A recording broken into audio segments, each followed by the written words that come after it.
No, we are late, but it's 9.01, so it's okay. Yes. But we start on time. So today we have Dr. David Fuks from Paris. We'll be talking about perihilar cholangiocarcinoma. Thank you, Dr. David, for joining us, and the floor is yours.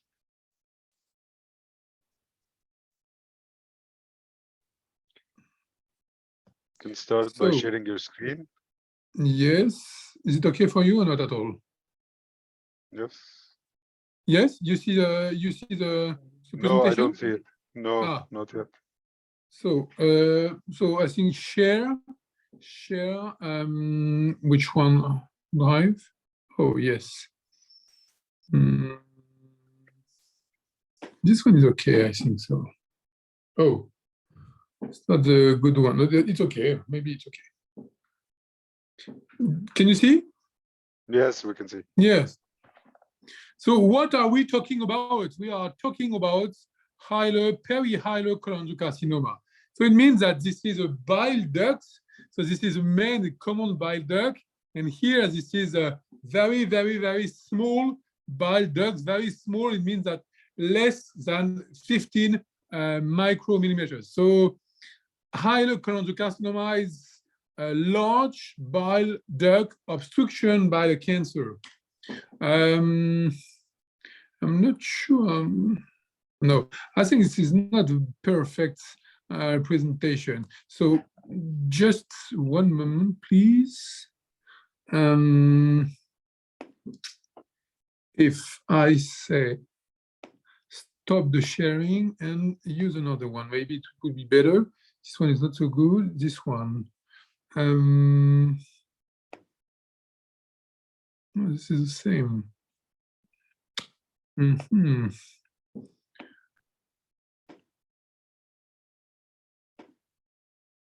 Well, this is the same. Wrong? Okay.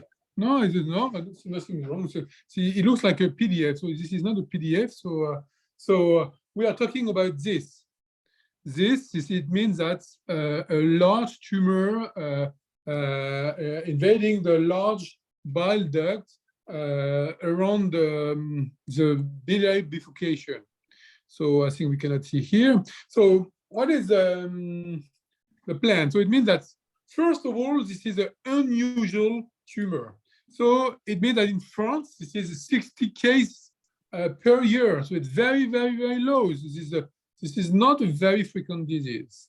Second point is this is a not very well-known tumor. So it means that there is a hepatocytes which are developed very early in the growing when you are a fetus, and then the bile ducts are created through the ductal plate, and they are created later. So it means that it's at the beginning of the birth that this bile duct are created. Actually, there is different kind of tumors. So it means that, like in a breast cancer or a colon cancer, we don't know many things about this cancer. So there is different markers, different markers that can distinguish some different kind of cancer. So with a single expression of perihilar, there is maybe different subtypes of cancer. So it's a not very well known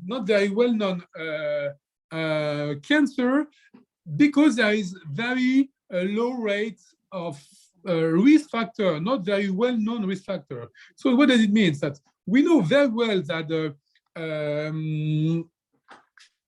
cholangitis, sclerosing cholangitis, primary sclerosing cholangitis is a very, very well-known risk factor. The problem is it's very, very low. So it represents less than 1% of all perihilar cholangiocarcinoma.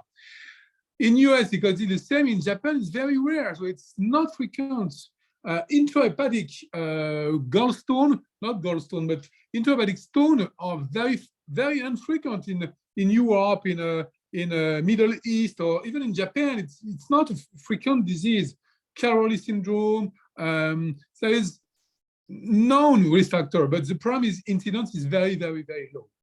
So we know that bacterial infection or parasititis is quite frequent in extreme east, but actually, when you focus on obesity, diabetes mellitus, metabolic syndrome, it's not so frequent to observe some patient with perihilar.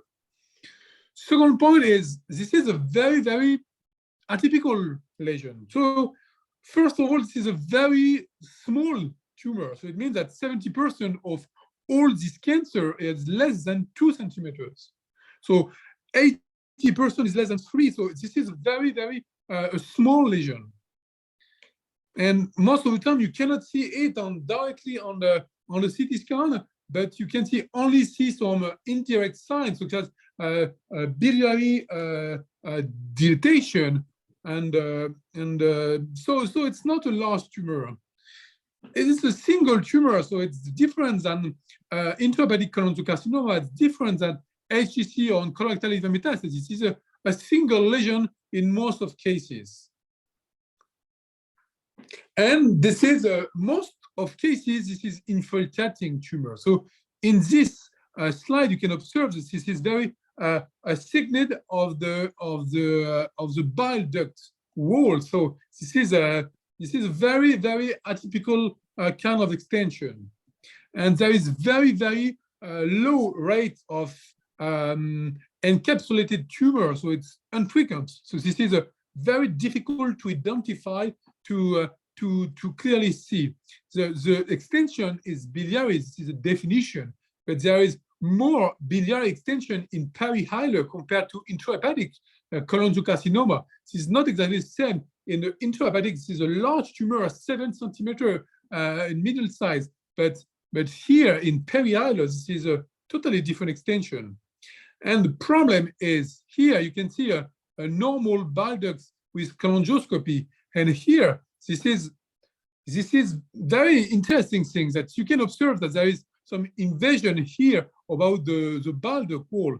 The problem is that most of the time you cannot see it because infiltration is not on the mucosa, it's not inside the wall, it's just below. So here on the cholangiography, on the MRI, you see that this is a narrow bile duct. So it means that the tumor is in the wall. It's in the wall, and it's not a huge obstruction, but this is an infiltration, and it's totally different. So it means that here, this is a mucosal extension. So it means that you can see it's exactly this. You can see the beginning of the lesion of the lesion on the cholangioscopy. But the problem, most of the time, this is a submucosal cancer. So this is an invasive cancer, a submucosal invasion. It means that here you see that the tumor is here. The problem is there is more than 2 centimeters, 2 centimeters below the mucosa. So it means that the extension is very difficult to predict. And if you want to obtain an R0 margin, you need to be at least more than 2 centimeters. It's not the same than in colorectal liver metastasis or even in intrahepatic cholangiocarcinoma, because in intrahepatic cholangiocarcinoma, this is a mass forming cancer, and a 1 centimeter surgical margin is enough. But for the periductal, the perihilar cholangiocarcinoma, the extension is totally different. Very important thing. So, of course, everybody knows right now, because of the previous work of Professor Nimura in the Nagino Center in Japan, that there is a spatial rising of the bile duct on the segment 1 directly on the biliary confluence. That means that here on the CT scan, you can see 1 bile duct, 2 bile duct, and 3 bile duct directly arising from the confluence. So it means that we need to remove systematically the segment 1, because there is some cancer in the segment 1. So, and this is you can obtain a huge decrease of the recurrence once you remove segment 1. Only for anatomical reason, it's exactly the same with the segment 4. Segment 4 are different branches, and these branches is very important to consider that for the resection, you need to take into consideration the anatomy of segment 4 also to know if you need to remove it.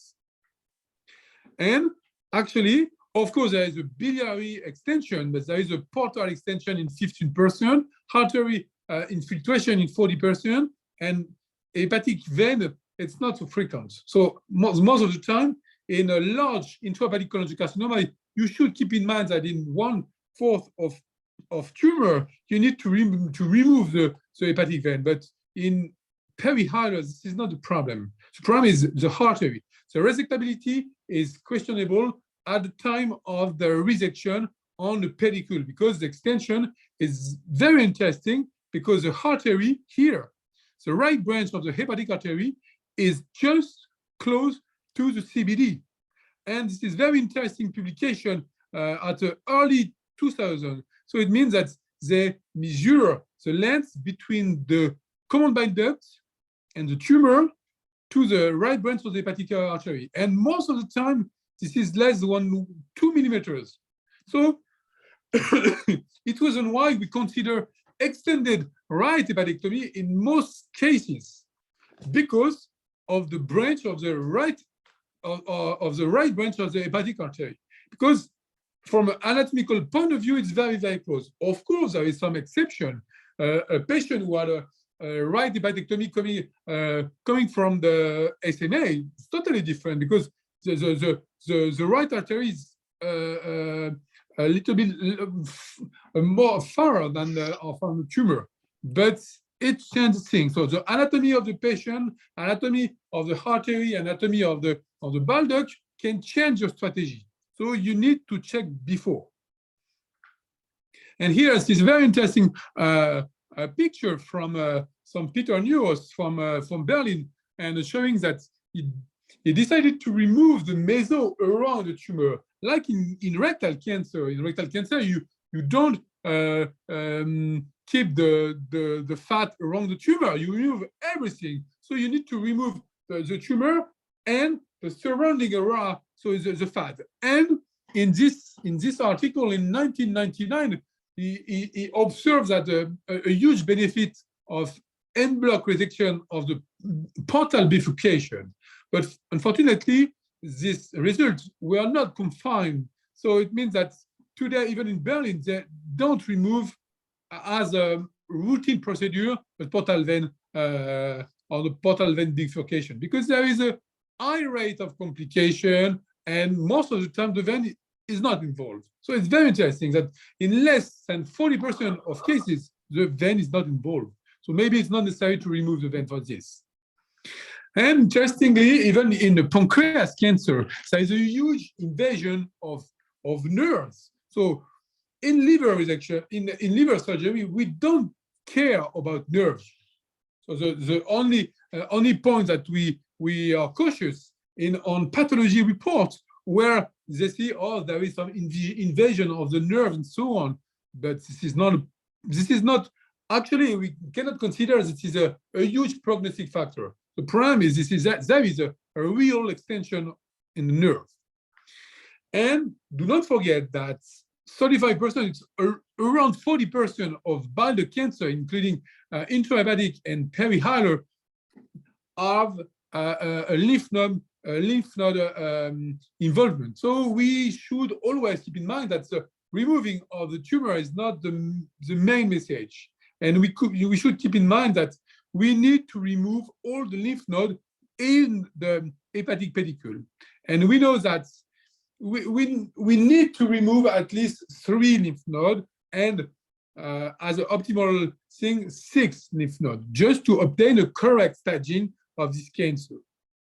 So there is a consensus conference about perihilar. So from Jean-Nicolas Vauté, but this is an international conference meeting.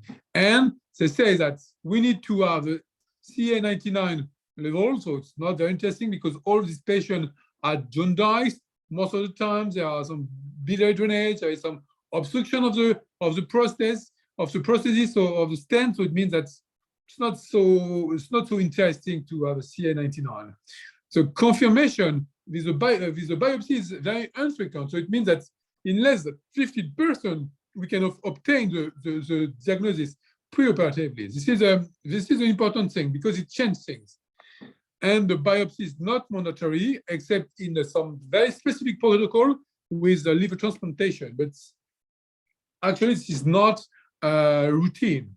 And a PET-CT is not so important, but in my opinion, in our experience, in large tumor, so if the tumor is 4 centimeters, I think that we need to make a good interview of the patient because sometimes he has some a pain in his back, and unfortunately, a pain in his back is a cancer. So in large tumor, I think that PET-CT can help you to decide. So CT scan is very good imaging. MRI is very good imaging. I think it's mandatory before considering surgery. And then we can create some use of classifications. There is not 1,000, but there is 100 of classification. So the easiest one is bismuth to correlate. The problem is not complete classification. That it does not take care about not take care, but not take in consideration the perihilar extension. So it means that we don't consider the artery, we don't consider the vein, and maybe we need to consider some different classification. And all of them are relevant clinically. The problem is we need so T1, T2. This is a very special tumor, and the best classification is to know what kind of surgery we need to do. But the problem is for T1, T2, T3, and T4, most of the time we discuss about oncology. The problem is this is not oncology of the cladstine tumor is not exactly the same that in colon. So it means that most of the time T1 and T2 are very infrequent. So it's not it's less than 20%. Most of the cases there is lymph node involvement, and the T it's not very interesting. This is 3-4 centimeters. The problem is not the size of the tumor. The problem is there is quite a large number of patients with metastasis. So it means that intrahepatic or extrahepatic, most of the time this is a bone on or infiltration of all the pedicle. So we consider some laparoscopic assessments. So tomorrow we have a classical theater, and the patient has been a preoperative laparoscopic assistance. So there is 2 options. The first option, you do only exploration. So you just be sure that the tissue around the pedicule is not malignant. And sometimes you have some surprising results. So on the first insection, it's okay, but on definitive pathologies, there is some invasion of the nerve. So it's, actually this tumor won't be resected. It won't be resected with R0 margin. So in this kind of patient, maybe we should wait a little bit. Wait means start a chemo, include the patient in the protocol, because the problem is the patient will recur.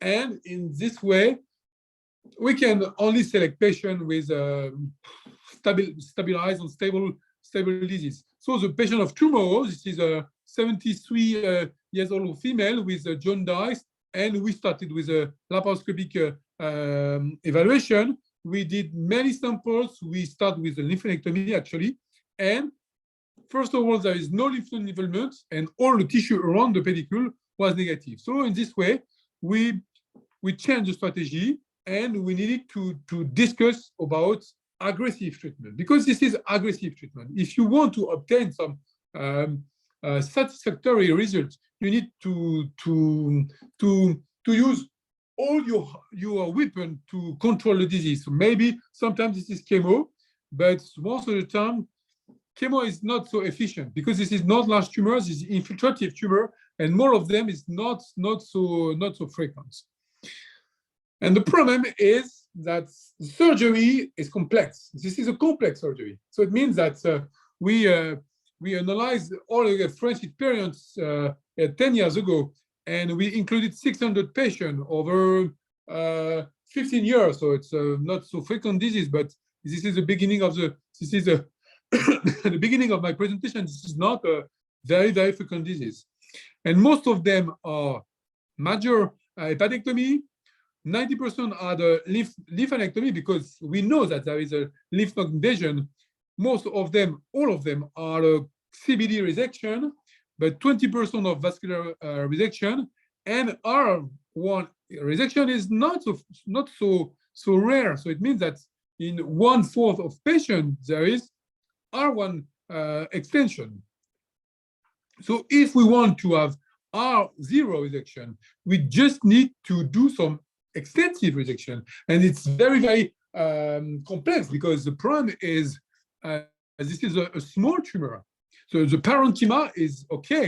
So the problem is the parenchyma is not so okay, because there is some cholestatic liver, and we need to do some extensive resection. So sometimes we need to consider that we need to prepare the patient. We need, because I will discuss about the risk of this surgery. It's a risky surgery. And of course, the long-term survival is different if you do some R0 resection. So this is the main objective, to obtain the 2 centimeter margin, to have some R0 resection to obtain some good results.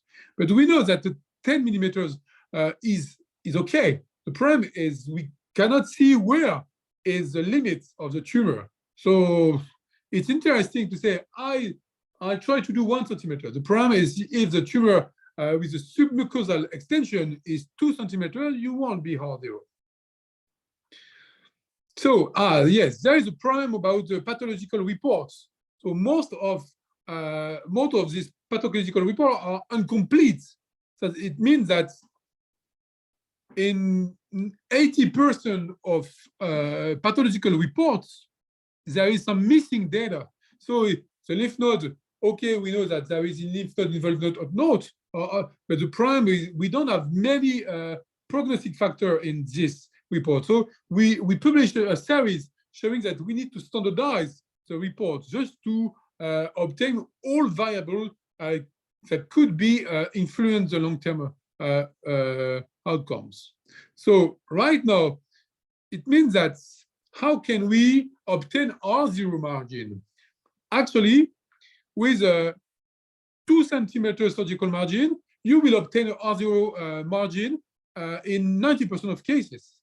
And especially if the tumor is not infiltrative, especially this is a well-differentiated tumor. But if you cannot obtain a 2 centimeters, a 1 centimeter will be enough to resect most of submucosal invasion. So it means that the minimum is 1 centimeter. It's not the same than in the HCC, because you need to remove the portal segment. It's not the same than in colorectal liver metastasis, because of course 1 millimeter is enough. Here, the problem is at the minimum, it's 1 centimeter. And how can we extend the surgical margin? So on the right side, it depends on the anatomy of the patient. If this is a standardized anatomy, so if the posterior segment is behind the portal vein, you won't be able to do the anastomosis behind the portal vein. But if, fortunately, in 10% of cases, the portal branch is behind, totally behind, here you can remove a little bit more. So you can extend resection and obtain R0 margin. And this point is theoretically visible on the MRI, but intraoperatively, sometimes you can obtain 1 centimeter more, because you can extend the resection. The problem is there is a price to pay, because in this way, you need to do some bile duct to channel, and it's not always easy to fix in and suture these two channels. But most of the time, this is not a discussion, because anatomy is considered as conventional, and here you cannot extend. On the left side is different. On the left side, you just consider the anatomy of the segment 4, and it's interesting here. This is a portal branch, and if you remove and cut the right branch of the portal vein, you can track the portal vein and go behind the portal vein just to remove a little bit farther. So it means that in this way, you can extend the resection on the left lobe. And yes, because in this patient, you need to do some portal vein embolization, and on the left lobe, you can obtain a 2 bile duct here and to obtain a zero margin.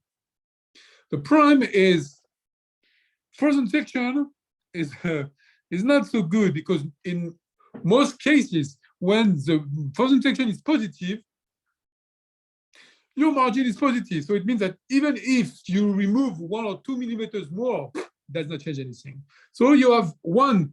It means that in your gun you have only 1 bullet, and you need to cut directly on a good way, because the problem is if it's positive right now, the problem will be here, and you will obtain some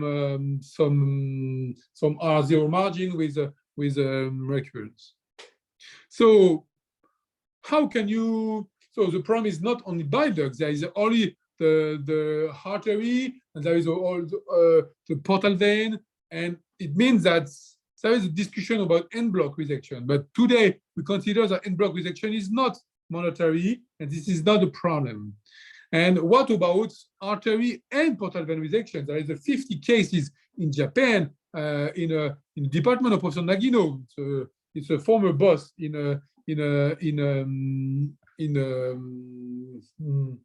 Nagino and Nimura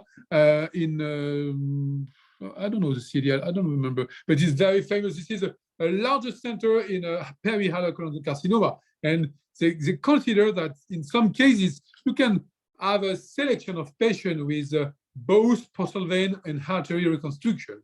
So it could be interesting in some select patients. But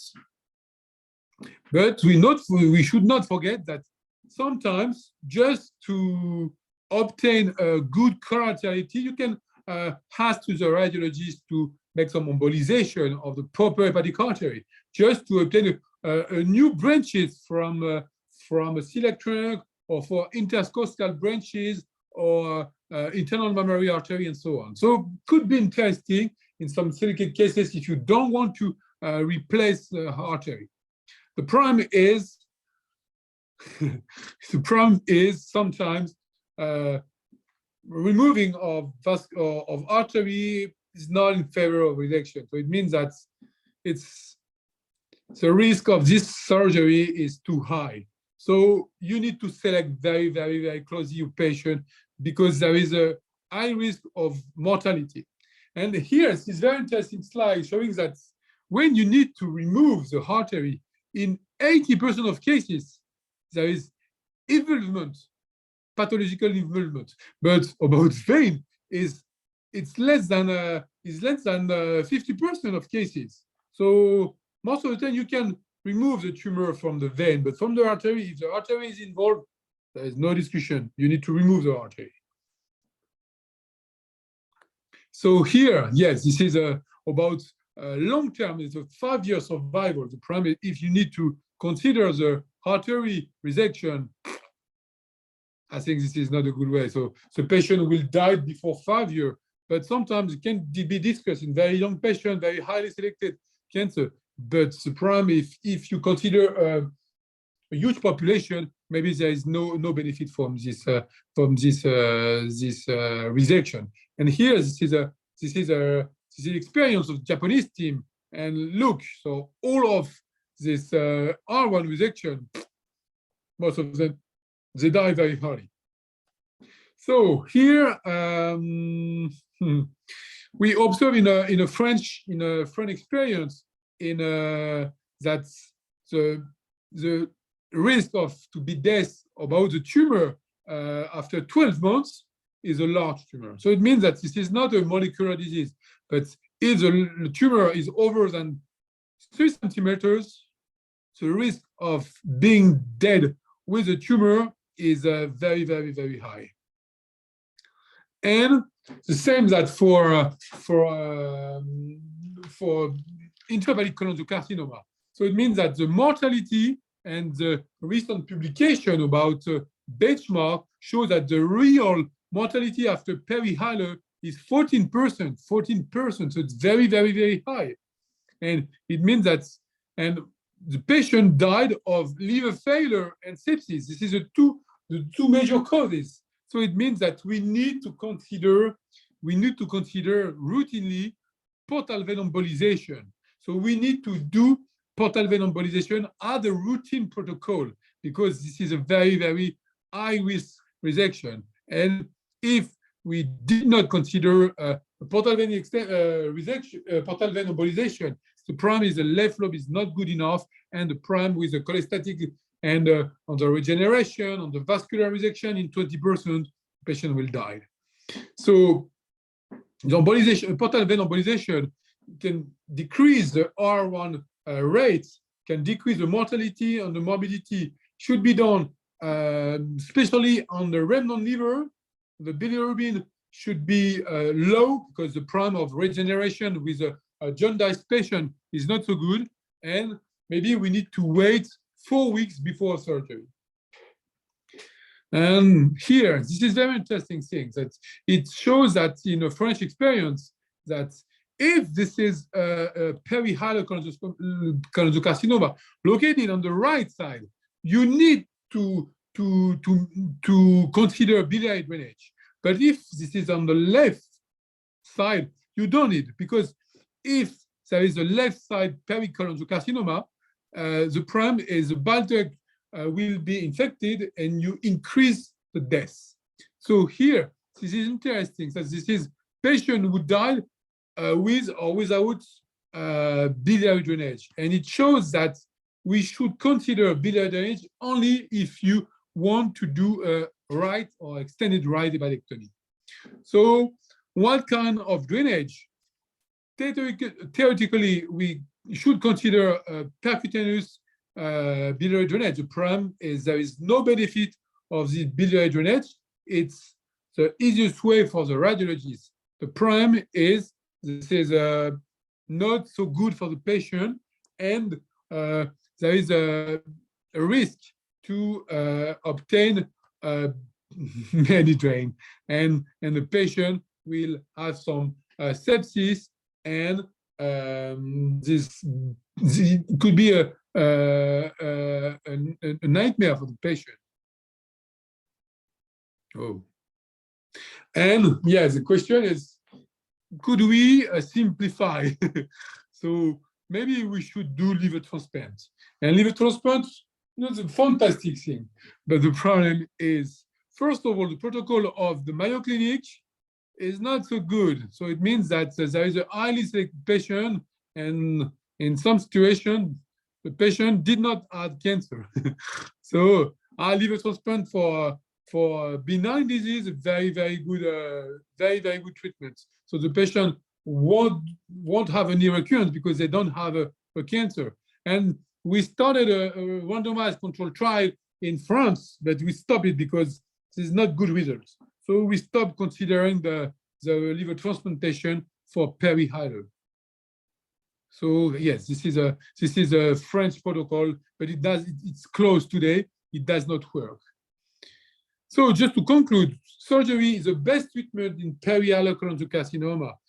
We need to obtain some negative margin, and even if there is some remnant patient with positive margin alive after a few years. But the problem is we need to consider at least 1 centimeter margin and to consider some major hepatectomy and vascular resection in very, very highly selected patients. Thank you so much. Thank you, Dr. Fuks. And we appreciate your effort to translate the presentation from French to English. Let's see if we have any questions from the audience. Please, if you have a question, raise your hand. It's a difficult topic. It's not so easy. Yeah. Okay, we have one question from Dr. Naim. Yeah, hello, sir, Professor Magid and Professor Fuks.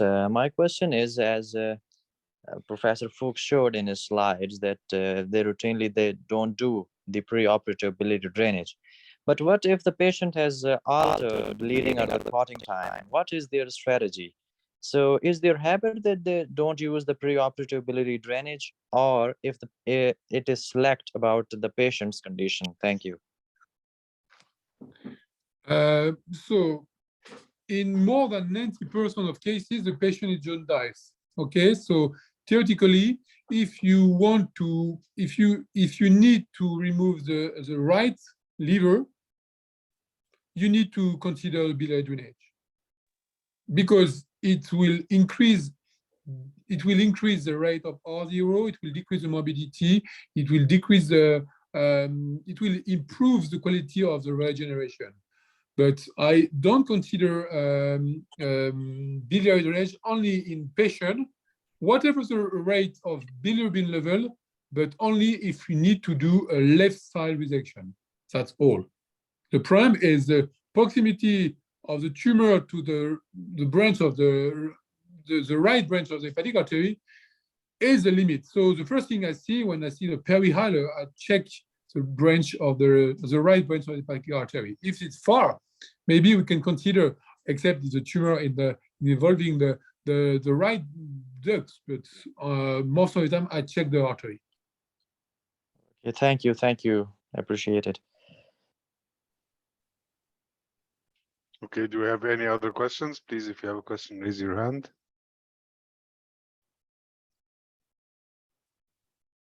Isham, I'm sure that you have a question. I have many questions. No. I think it was a direct topic. No, it's a very interesting topic. It's not so easy to deal with, Yeah. because this is very. But I think that you need to have a very, very stringent protocol. So most of the time, they see the nutritionist, just to be sure that, because they will lose weight. You need to see the radiologist. You need to see the interventional endoscopist. You need to see everybody. And most of the time, this is patient just, yes, when can you do the surgery?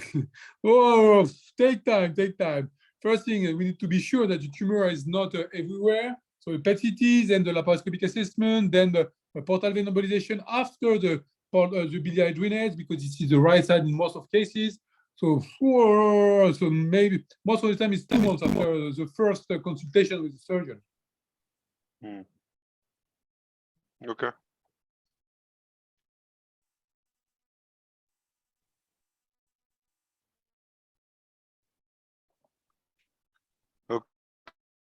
Okay, I think we don't have any more questions frequently in the last. Okay, cool. Thank you so much. Okay, thank you, and looking forward for next time. Okay, Definitely. My pleasure. Bye-bye. Okay, thank you, and good night, everyone. Good night.